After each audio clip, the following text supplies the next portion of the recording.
Okay, Frank, let me ask you. How many provinces in Canada? 10? Okay, how many provinces in China? 23.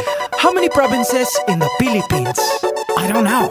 How many? Believe it or not, 81. Abra, Kalinga, Aurora, Laguna, Maguindanao, Ifugao, Isabela, Aklan and Basilan, Sulu, Biliran, Leyte, Cagayan, Bulacan and Palawan, Batanes, Batangas, Bohol, Guimaras, Agusan del Norte, Agusan del Sur, Capiz, Cavite, Bataan, Masbate, Ilocos Norte, Ilocos Sur, Tadlac, Tawi-Tawi, Cebu, Sarangani, Camarines Norte, Sorsogon, Compostela Valley, Quezon, Zambales, Camarines Sur and Bukidnon, Zamboanga, Sibugay and Del Sur, Albay, Zamboanga del Norte din. There's Pampanga, Nueva Ecija, Nueva Vizcaya and Camiguin. These are the Philippine provinces. Every Pinoy in the world comes from one of them. Mabuhay! These are the Philippine